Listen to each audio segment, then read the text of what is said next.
When I started with Atari, I was 24 years old. Prior to that, I'd been at Ampex, and then I'd been at Cal Berkeley, avoiding going to Vietnam and getting killed. And we got to remember, back in the 50s and 60s and 70s, there was this thing called the Cold War, where we felt you faced nuclear annihilation any day. So there was kind of this attitude of being kind of open and free and trying things, and if it failed, so what? And I fully expected that Atari was going to fail. Within 3 months of my starting there, we had done Pong, and all of a sudden it's a big hit. And all of a sudden in the first year, we're doing $1 million in sales. And this is a hippie out of Berkeley, you know, an anarchist. I still have a bumper sticker that says, "There's no government like no government," you know. So the whole time, until the day Nolan and Joe came back from the visiting Warner, and we're sitting in his hot tub and having a staff meeting as usual, he informs us they want to pay this money for us, you know, but $20 million or $30 million. It was like, what? Because I kept feeling they were going to come by and just take it all away and, you know, if not put us in jail for something. I didn't know. I mean, so no, I was shocked that it was a success. Stunned. Nolan was running around saying, "Oh, it's going to be a big industry and we're going to sell millions of games. It's going to take over." And I learned soon not to believe anything Nolan said. So I said, "Sure, Nolan," I'd humor him, you know. I mean, there were some people that liked the game and all that. But I was delighted. I mean, you knew you did something when you start getting Bible tracts. People are sending us Bible tracts in the mail, like, wow, we're having an impact, you know.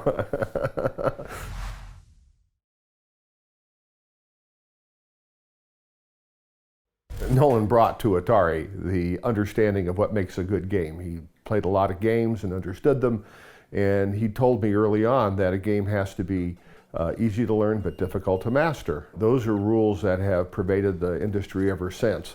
If the game was too easy, people could play it forever, and that would ruin the income of the game. And if it was too hard, like computer space, it just wouldn't take off. People would get frustrated and walk away. So Pong, as our first game, actually implemented that very well, especially with one defect where the paddle would not go up all the way. That allowed the game to be won by somebody who was really skilled.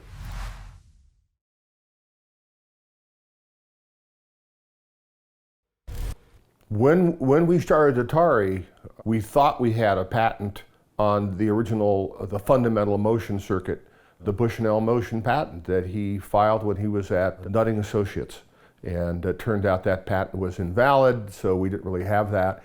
And then as we developed stuff, we developed a lot of technology in retrospect for which we could have filed tons of patents, but we chose not to because we had limited resources as a company, and we felt that getting a patent, it would take about 2 years to get a patent, and by that time the game is history, technology would have changed, and the people we'd be suing would just kind of run and flee, and it wouldn't work anyhow. So we never really did get much in the way of patents. But patents were important because Magnavox, Ralph Baer, had this patent on the Magnavox Odyssey game, and that was, without getting into too much the politics of it, we settled with that patent, and it benefited us in a very strong way.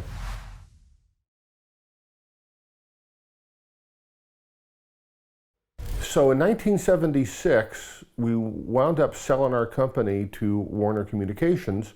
Fundamentally, our consumer business was growing so fast, we needed outside source of funds to grow the business fast enough to supply the demand.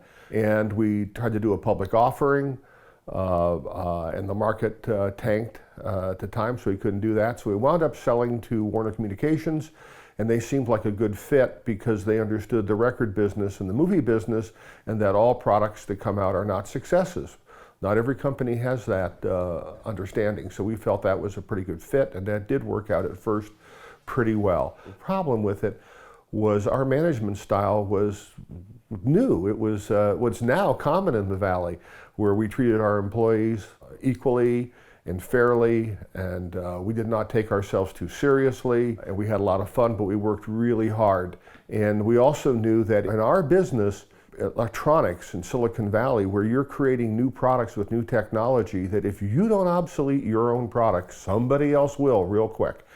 And so that required a lot of new design work going on, and That was basically our modus operandi. And when Warner took over, we had just introduced this Atari VCS cartridge game system, 2600, which did pretty good at first, then kind of lull, and then came back with a vengeance. And when it lulled, Joe, Keenan, and Nolan, and I, and the team said, okay, well, design the next product, let's simple, that's how we did. And basically got in a big fight with Warner because Warner didn't want to walk away from it. In fact, they wanted to spend more money advertising on it. And we didn't. We weren't into advertising. We didn't really understand what that would do. I mean, in retrospect, it was the right decision, but we didn't want to do it. And so there came a lot of conflict, and the whole management style blew up. Warner basically took over. They put their man in, Ray Kassar, who was from the East Coast, no experience in entertainment, in games, technology, or Silicon Valley. But he played the part very well. Frankly, I think it was a bit arrogant to not really understand the product that well. I mean, in the day when you were in Nolan's office, when he was at Atari, you're going to see games. You're going to see new games. You're going to see amazing product. And when you went into Ray Kassar's office, you're going to see nothing. Beautiful office, and he just didn't really understand or play games. And so when you're that way, it's really hard as a president or to really assess the quality of what's going on. A combination of things. He wound up denigrating the engineers, accusing him in an article in Forbes magazine of being a bunch of high-strung prima donnas. Within a week, we had a T-shirt out that said, "I'm just a high-strung prima donna engineer from Atari," and he had to wear one. Ha ha ha. But it was that kind of attitude that caused the good engineers to flee and start companies like Activision and the Magic and a bunch of other competitors, and creating terrible product that was driven by advertising and marketing and not by any content. And guess what? It didn't sell.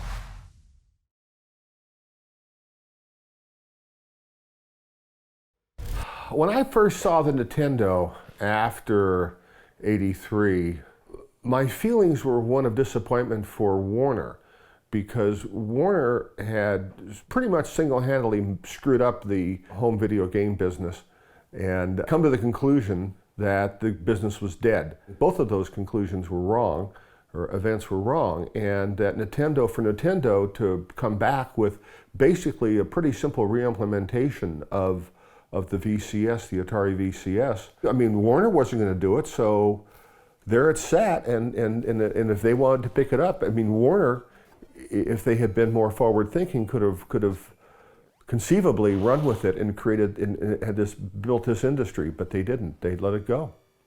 They failed. So that was my thinking. I didn't resent Nintendo at all at that point because we had given up. Warner had given up.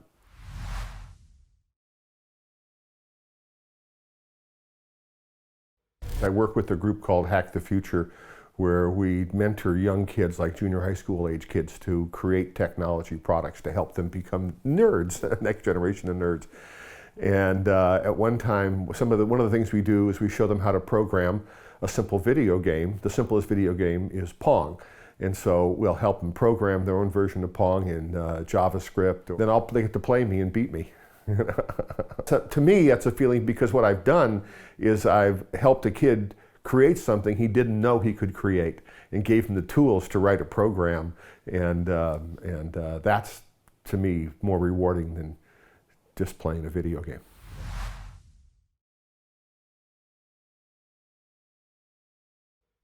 When we did Pong, it took me 3 months, and I did everything. In charge of special effects, sound, gameplay, graphics, you name it. There was just to get one to work was in and of itself an achievement, technically. And the fact that it was the simplest game was a wonderful happenstance, and that became popular was even more wonderful and just great. So as we progressed, next couple of games, Computer Space and Gotcha, I was able to do myself, but the gameplays got more and more complicated. And in fact, we eventually hired a group up in Grass Valley, some ex-Ampex guys, Larry Emmons and Steve Mayer, and they did some more complex games. Specifically, the biggest one they came out with was a Grand Track driving game.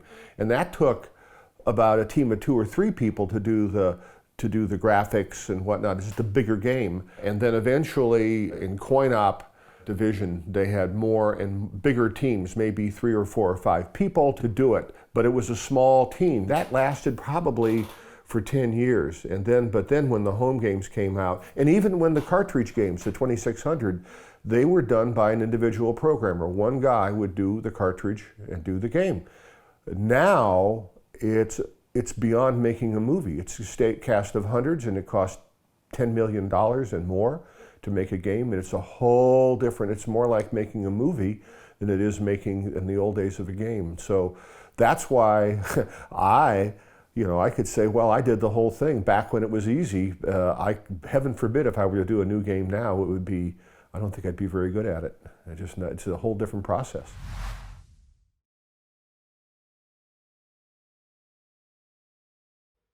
In the beginning, we're lucky to get anything on the screen, any kind of a game. So you had to use your imagination, and that worked well up to a point. But as technology improved and you could get more and more realistic, more detail and whatnot, pretty soon characters and pictures of people. I remember when we did Pong, Nolan told me he wants a round ball. And I was already over budget with parts and everything. I just refused to do it. And it's a square ball. Okay, it's a square ball. Use your imagination. But now, there's no imagination. And in kind of a way, it's nice because your imagination can fill the blanks in much better now than you can Angry Birds. You want to see the Angry Bird. If I had done it, it would have been a dot. Pretend it's an Angry Bird. Pretend it's red.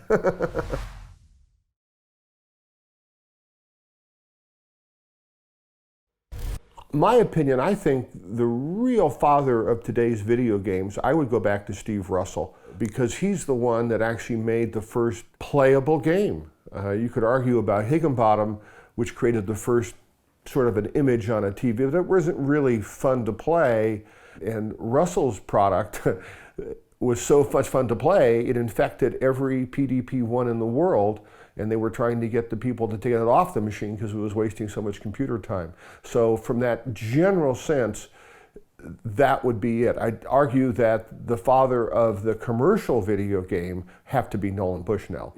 Ralph Baer was there, but it really didn't start an industry. It kind of would have petered out had it not been for Nolan. So I think you could say Steve Russell for the concept of the game, and Nolan for actually making a commercial product and having the drive to do that.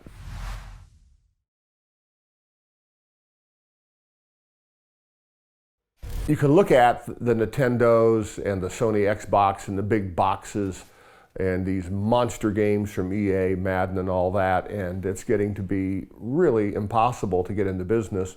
Very, very hard to make money, very hard to be successful. And then all of a sudden, these smartphone apps are out that allow all of a sudden the reemergence of a one-man or very small effort and back to the easy to learn, difficult to master games. And it's a resurgence in a way of the industry. Back in my day when we did it, you had to be good with TTL and electronics parts and hardware. Today, you got to be a programmer and boom, and you could become a rock star pretty quickly with even less than it required at Atari. I mean, we did it with not a lot of money, but we had to make money quickly to fund it. But with the video, it's all just bits. You can do it with a case of Jolt Cola and some Fritos and a computer time, and away you go. You're in the business. So it's wonderful.